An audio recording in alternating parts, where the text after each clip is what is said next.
Hey les bambins, j'espère que vous allez bien. Avant de commencer cette vidéo, je vous souhaite de très bonnes fêtes et que vos pronostics passent tous. Je crois que c'est tous ce qu'on souhaite quand on fait des pronostics et des paris. Aujourd'hui, on va analyser ensemble 10 matchs que j'ai choisis dans les championnats d'Angleterre, de Turquie, d'Écosse et de Belgique. Avant tout, n'oubliez pas un petit pouce, un petit commentaire et on va essayer d'atteindre les 2000 abonnés avant la fin de l'année. Allez, c'est parti. Les matchs que je vous propose en Angleterre sont Leicester contre Manchester United, Arsenal contre Chelsea, Manchester City contre Newcastle, Fulham contre Southampton, Sheffield United Everton, Aston Villa Crystal Palace. En Turquie, Trabzonspor contre Galatasaray. En Écosse, Glasgow Rangers Hibernian Édimbourg, Hamilton contre Celtic de Glasgow et en Belgique, Club de Bruges contre Eupen. Commençons par Leicester contre Manchester United. Le second reçoit le troisième. À domicile, Leicester, en 7 réceptions, c'est 3 victoires et 4 défaites. Tout de même 10 buts encaissés. Manchester United à l'extérieur, c'est 6 matchs, 6 victoires, 19 buts marqués, 9 encaissés. Dans les 6 dernières confrontations directes, 5 victoires de Manchester United et un seul petit match nul. Dans leur dynamique actuelle, Leicester et Manchester United ont tous les deux remporté leur dernier match à l'extérieur. Leicester, à domicile, c'est beaucoup moins bien qu'à l'extérieur. Sur les 3 derniers matchs de championnat à domicile, ils se sont inclinés contre Everton, ils se sont également inclinés contre Fulham. Heureusement, au milieu, ils ont battu Brighton. De son côté, Manchester United, c'est quand même assez exceptionnel. 6 matchs, 6 victoires, il faut le faire. Des victoires à Everton, à Sheffield, à West Ham, à Southampton, à Everton, un peu de partout. C'est vraiment, même à Newcastle, par exemple, 4 buts à 1. Mon pronostic pour ce match est une victoire donc de Manchester United à Leicester, avec des cotes de 2,10 à 2,30, avec un score de 3 buts à 1, 12,75 à 13,25. Et je vois un combiné Manchester United victoire et plus de 3,5 buts sur le match, 5,10 à 5,30. Passons à Arsenal qui reçoit Chelsea. Le 15e reçoit le 5e. Arsenal à domicile, en 7 réceptions, c'est 2 victoires, 1 nul et 4 défaites. À l'extérieur, Chelsea, en 7 déplacements, 3 victoires, 2 nuls et 2 défaites. Un bilan assez équilibré. Mais que dire de la santé actuelle d'Arsenal ? Ce n'est vraiment pas extraordinaire. Une grosse défaite à domicile contre Manchester City, une défaite à Everton, un match nul à domicile contre Southampton, une défaite encore à domicile contre Burnley. C'est vraiment pas extraordinaire. Leur dernière victoire en championnat remonte à l'exploit sur la pelouse de Manchester United lors de la 7e journée. Pour Chelsea, c'est quand même beaucoup mieux. Ils viennent de se rattraper contre West Ham après avoir quand même perdu 2 fois consécutivement à l'extérieur à Wolverhampton et Everton. Sinon, avant ça, ils étaient sur 14 matchs sans défaite. Donc je vois tout de même Chelsea se ressaisir et malheureusement continuer à plonger Arsenal dans le noir total avec une victoire donc de 1,70 à 1,90 avec un score de 2 buts à 1, 6,75 à 7,25 et je vois le plus de 2,5 buts sur le match, 1,70 à 1,80. Continuons avec Manchester City contre Newcastle. Le 8e reçoit le 12e. Manchester City à domicile en 6 réceptions, c'est 3 victoires, 2 nuls, 1 défaite. À l'extérieur Newcastle en 6 déplacements, 2 victoires, 2 nuls, 1 défaite. Donc un bilan équilibré.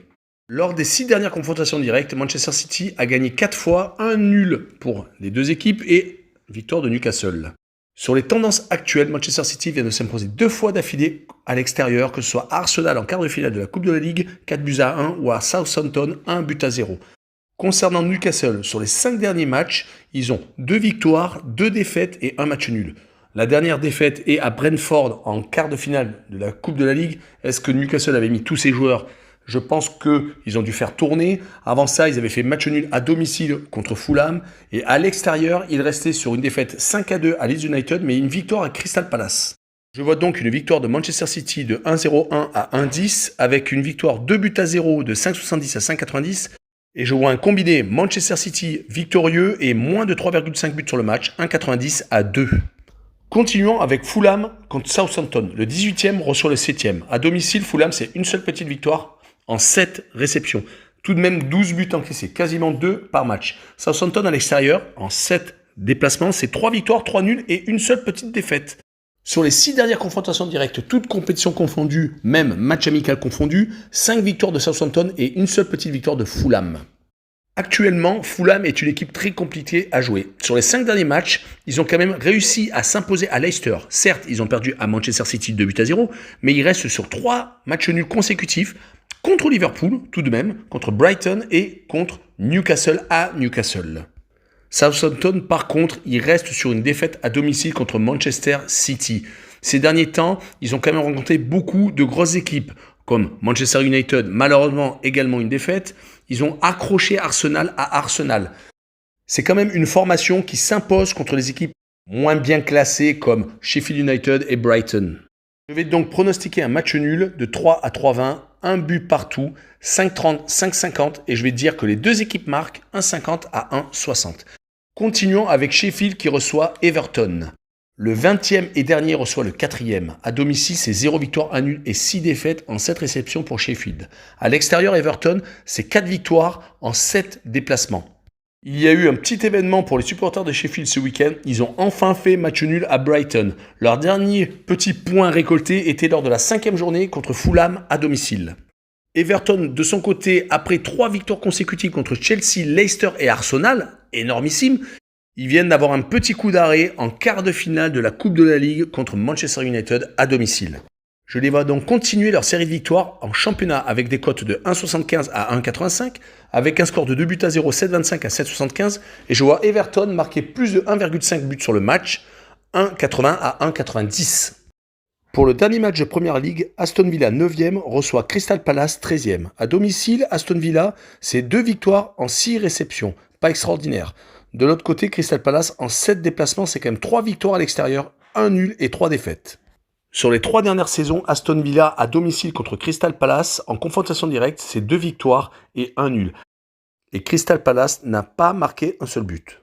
Pour ce qui est des dynamiques actuelles, Aston Villa est une équipe très très bonne à l'extérieur. Sur les 4 derniers déplacements, Aston Villa a gagné 3 fois sur 4. Par contre, à domicile, c'est un peu plus compliqué. Ils viennent en effet de faire un 0-0 lors du dernier match à domicile contre Burnley, mais sinon, ils avaient énormément de défaites. Du côté de Crystal Palace, ils viennent de perdre 7-0 à domicile contre Liverpool. Avant ça, ils avaient réalisé une bonne petite série avec 2 matchs nuls contre West Ham et contre Tottenham et ils avaient gagné 5-1 à West Bromwich. Mon pronostic pour ce match sera une victoire d'Aston Villa 1,70 à 1,90 avec un score de 2 buts à 0, 8,25, 8,75 et je verrai un duo Aston Villa gagnant et plus de 1,5 buts sur le match de 2 à 2,10. Continuons avec le championnat turc. Trabzonspor reçoit Galatasaray. Le 9e reçoit le second. À domicile, Trabzonspor, en 7 réceptions, c'est 3 victoires, 1 nul et 3 défaites. Par contre, Galatasaray à l'extérieur, c'est pas mal. Sur 6 déplacements, 4 victoires et seulement 2 petites défaites. Il est à noter qu'ils ont pris que 5 buts. Sur les 6 dernières confrontations directes, Galatasaray a eu 2 victoires, Trabzonspor 3 victoires et un petit nul entre les deux équipes. Par contre, sur les 3 réceptions de Trabzonspor, 2 victoires de Trabzon et 1 match nul. Sur la forme actuelle, Trabzonspor reste sur 2 victoires consécutives contre Hatayspor et contre Rizespor. De son côté, Galatasaray s'est incliné lors de son dernier déplacement à Karagümrük, mais il s'était imposé sur leurs 3 derniers déplacements avant cette défaite. Pour mon pronostic, je verrai un match nul de 3,20 à 3,30 avec un score de 1 but partout, 5,75, 6,25 et je verrai la double chance 1N, 1,50 à 1,60. Passons au championnat d'Écosse avec Glasgow Rangers contre Hibernian. Le premier accueille le 3e. Pour les Rangers à domicile, c'est 9 victoires en 9 matchs. 31 buts marqués, 1 petit but encaissé. À l'extérieur, Hibernian, c'est aussi pas mal. 10 déplacements, 7 victoires, 1 nul, 2 défaites. 17 buts marqués, 6 encaissés.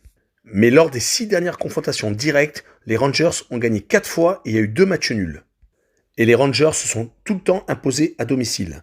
Sur les 6 derniers matchs des Rangers, à part la défaite en quart de finale de Coupe de la Ligue, les Rangers restent sur 5 victoires consécutives en championnat. De son côté, Hibernian, sur les 6 derniers matchs de championnat, a fait 3 victoires et 3 matchs nuls. Je vais pronostiquer une victoire des Glasgow Rangers de 1,05 à 1,15 avec un score de 2 buts à 0, 5,50 à 5,70 et je mettrai les Glasgow Rangers gagnent sans encaisser de but de 1,80 à 1,90. Passons à Hamilton contre les Celtics de Glasgow. Le 11e reçoit le second. À domicile, en 9 réceptions, c'est une petite victoire pour Hamilton et 17 buts encaissés. Par contre, les Celtics de Glasgow à l'extérieur en 8 déplacements, 5 victoires et 3 nuls. 20 buts marqués, 8 encaissés. Sur les 6 dernières confrontations directes, 6 victoires des Celtics. Il est à noter que sur les 4 derniers matchs de championnat d'Hamilton, 2 victoires et 2 défaites.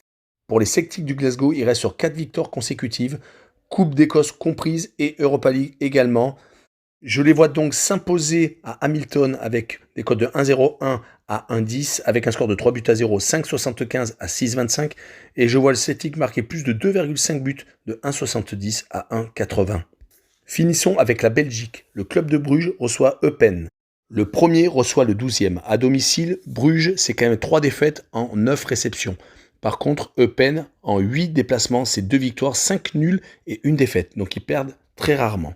Il est à noter que Bruges vient de perdre son dernier match à domicile contre la Gantoise. Avant ça, ils étaient sur une bonne petite série, Coupe d'Europe confondue, où ils avaient gagné 2 fois à l'extérieur d'affilée contre Malines et Antwerp en championnat. Ils avaient fait match nul contre la Lazio en Ligue Europa. Ils avaient gagné à domicile contre Saint-Tron et avant ça contre le Zénith Saint-Pétersbourg également en Ligue Europa. Eupen de son côté reste sur une très bonne série sur les 5 derniers matchs. Ils ont 2 victoires et 3 matchs nuls contre le Standard de Liège, Beveren et Malines. Mais je vois tout de même une victoire de Bruges avec des codes de 1,05 à 1,15 avec un score de 2 buts à 0, 4,75 à 5,25 et je vois le moins de 2,5 buts sur le match, 1,90 à 2,10. Voilà, on en a fini pour cette vidéo. Je vous souhaite encore de très bonnes fêtes. Ciao les bambins!